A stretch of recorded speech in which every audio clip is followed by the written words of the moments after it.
What are we doing? We're going camping.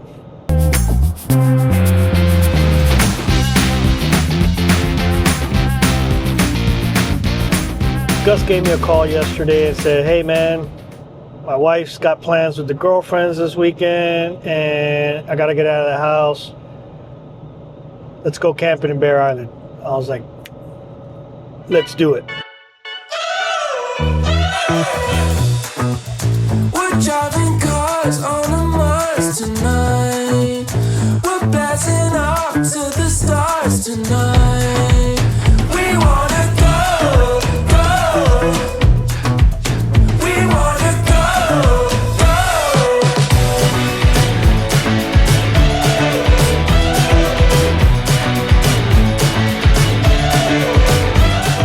All right, so we just went through the gate. We are now officially in the ORV permit only section of Big Cypress National Preserve, Bear Island. It is extremely dry here, folks. It has not rained a whole lot here in South Florida for several weeks now. So there is a no fire warning right now due to the dry conditions. And I'm telling you, I'm looking at this prairie next to me, which usually has about a foot of water, and it is absolutely bone dry. Oh, we had to stop and take some photos of some absolutely monster gators. I mean, wait till you see the photos. If you want to look at the photos, check out my IG at SOFLO.Overlander. Tonight, we're blasting off to the stars tonight. We wanna go, go. We wanna go, go.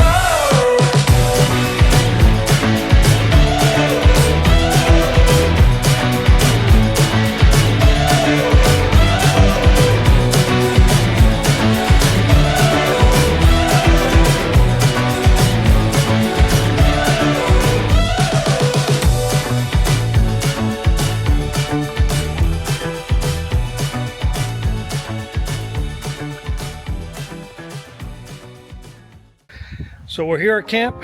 Gus is cooking up a nice steak dinner for us. We got some ribeye steaks. We got the fire pit prepping over there. And we got Charlie Boyd back there is gonna make us some nice little salad. Gus, what are you cooking here? Got some asparagus. Asparagus. That means that we're gonna have stinky urine. Yep, stinky urine for tonight. Probably too much asparagus for all of us. This is like asparagus for like 6 people. But it's okay. Cooking in an olive oil, and I am adding Montreal steak seasoning. For those of you who don't know, Montreal steak seasoning is basically salt, pepper, and garlic. That's what I use to season the steaks and the asparagus.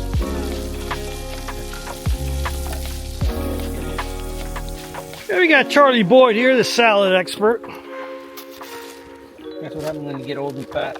You learn how to make salads. Hey, I resemble that today.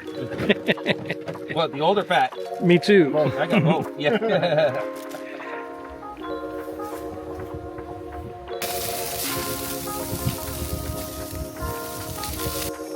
So Gus, tell me, Easy? what about this campsite here in Big Cypress National Preserve? Well, it's quiet.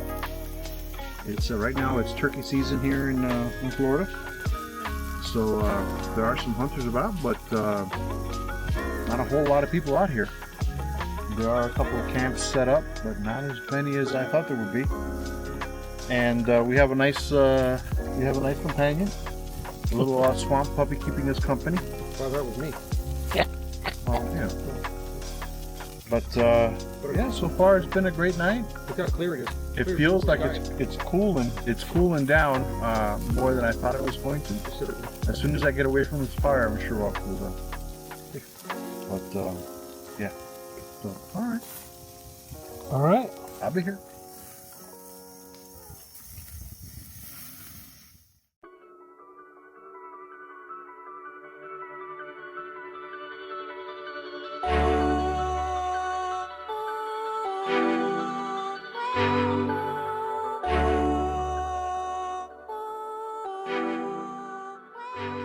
Good morning. It's now Sunday. Last night was awesome. We had a great dinner, except for I drank a little bit too much whiskey and ended up throwing up my dinner. That's bad on me. I overdid it, but it was a beautiful night. It was about 70 degrees. It was breezy. It was just perfect to sleep in. Got a little warm and got a little cold, warm, cold. And so it was a great night. We're here in camp now this morning. Gus is whipping up some delicious breakfast. We're gonna pack up early and hit some trails. So Gus, what's for breakfast? Oh, we're gonna have some bacon, steak, egg. Well, maybe more like a frittata. Look at that. Nothing like ribeye steak for breakfast. Is this a cowboy breakfast? I don't know if you'd call it a cowboy breakfast, but I'm sure a cowboy would love it.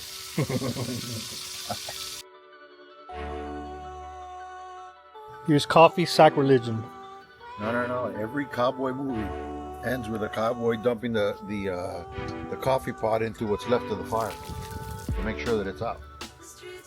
We're just following tradition.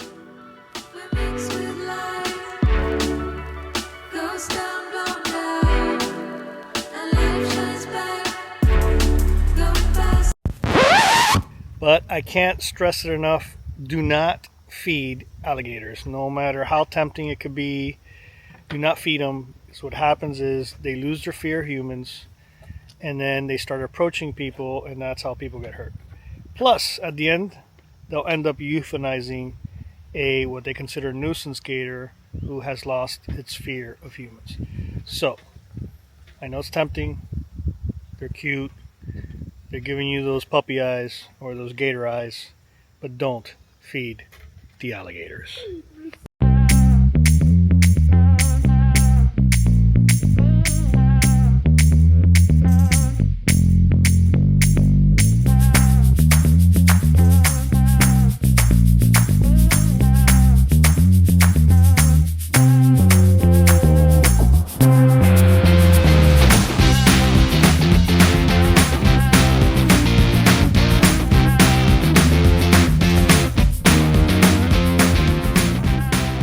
So we're hitting a new trail here that I've never explored before in Bear Island. It's called the Windmill Trail. And a couple, maybe about 10-20 yards, you could see where there was a big mud hole at one point, but conditions are so dry right now that it's pretty easily traversed. So all right, we'll check it out. Let's see where this trail leads us to.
So we got Mr. Cris Andino joining us this afternoon.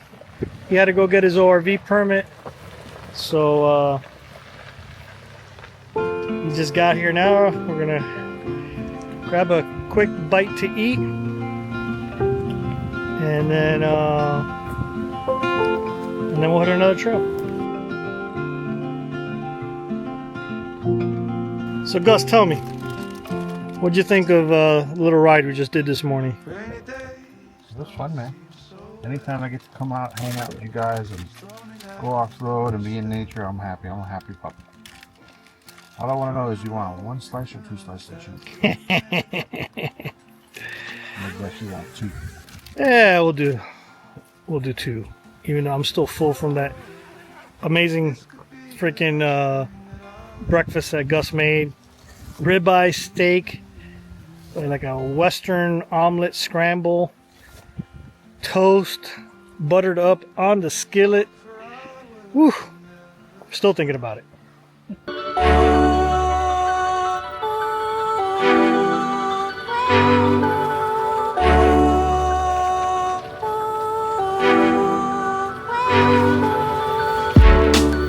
The streets feel alive. We mix with life. Ghost town blown down, and life shines back. Going past such a blast on a train, on a boat, on a plane, so good to feel the rush again. And it's never coming down. We're invincible.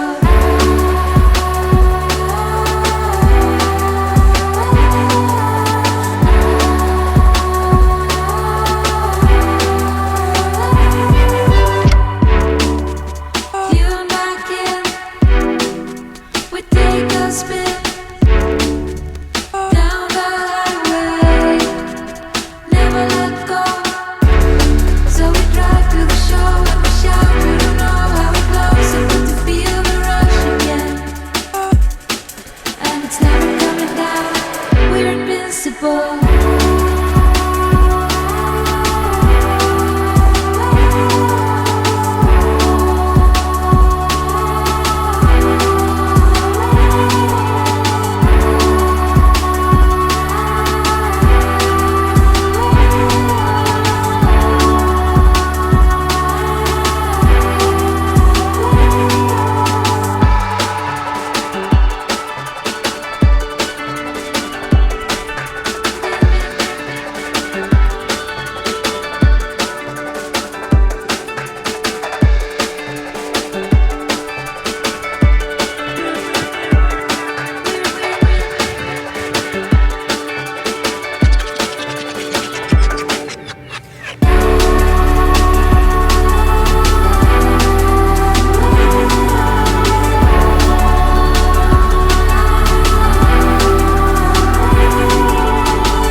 So Chris, what do you think about this trail? Well, it's been great so far. Yeah? Tight, a little bit muddy, a lot of articulation, bumpy, perfect trail. Who says that there's no trails on Bear Island, right? Hey, can't say anything else, man. There's really nice trails here. All right, so Blue 4 Trail, the Blue 4 Trail in Bear Island starts off very tight. You know, you're gonna get a little pinstriping coming in. It's a rough little trail. If you do not have a high clearance 4x4, I would not come through here, especially in the wet season. Right now it is dry and there are still some pretty sloppy mud holes, and it's rough. It's a lot of little. Hey Gus, if you want to stop over there, I want to record you coming to this tight spot and then the mud. So there's a lot of holes, and so you're gonna have some articulation. I bottomed out coming in and out of one of the holes. I had to raise my suspension. Luckily, you know, I have airbag suspension and I was able to raise it and didn't have any issues coming out. I did almost get stuck in one of the holes, but I threw it into low gear. I selected the mud and rut terrain response and let this machine do its thing. And it did. You heard the traction control motors kick in, and that low gear just pulled me out like a little tractor. So very happy with the LR3, very happy with Blue 4. We've hit several trails today and mapping them for Onyx, and we've had a great ride. So this is going to be the end of our mapping Bear Island, the Blue 4 trail. We did the Windmill Trail, we did the Plains Trail, and the Herald Sound Trail. Those are all the offshoot trails inside the main Bear Island loop. Better image on anything other than Instagram. All right, and the boys are having fun recording themselves coming in and having. Whoa! Okay, as you can see there's a lot of little potholes. You gotta take it. You gotta take it easy on this trail. You cannot go fast.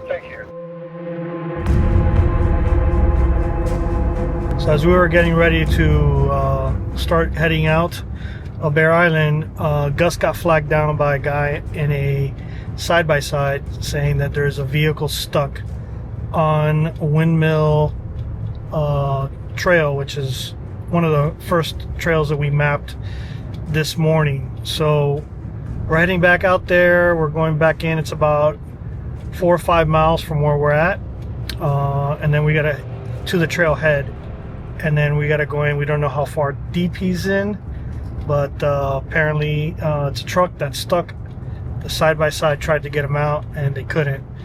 So we're headed out there. I think between the 3 of our trucks and 3 winches, we should be able to pull him out. So it's the thing, guys. If you're gonna go off-roading, don't go by yourself. I mean, you can if you stay like here on the main trails.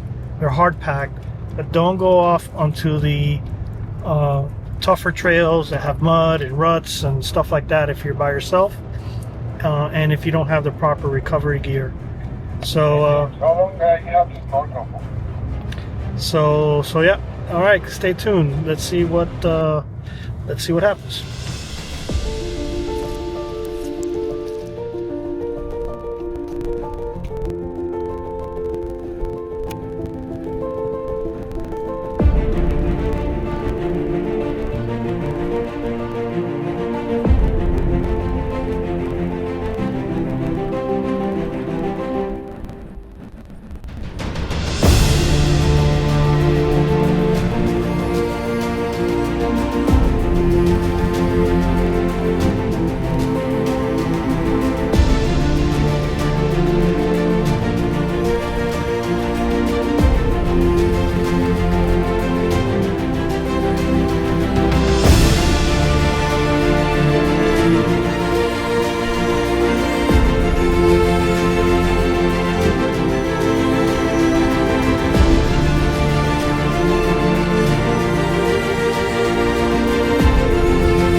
Hey man, we appreciate it. Thank you for coming to help us. You guys are good guys. Yes, sir. But next time, we're gonna have a winch. That's a come along. Now go through the deepest part of the mud. Take it easy, guys. Well, by the time we got out there, somebody had already pulled him out. We just stopped and said hello to the gentleman that was stuck. Very appreciative that there was people heading out there to help them get unstuck. But testament to what I was talking about earlier, not going out off-roading on difficult trails by yourself. This gentleman had a Ford Ranger, pretty much stock. He had some off-road tires, but stock suspension, no winch, no recovery gear, and went through a pretty deep mud hole thinking he could get through it. So, guys, I keep on saying it. Don't go at this alone. Have a buddy, have some recovery gear, and know your limitations. This trail that he was on is not an easy trail. It's not an extremely difficult trail, but there are some hard lines on there. All right, we're out of here. That's it for this video. It's time to go home. Traffic up here.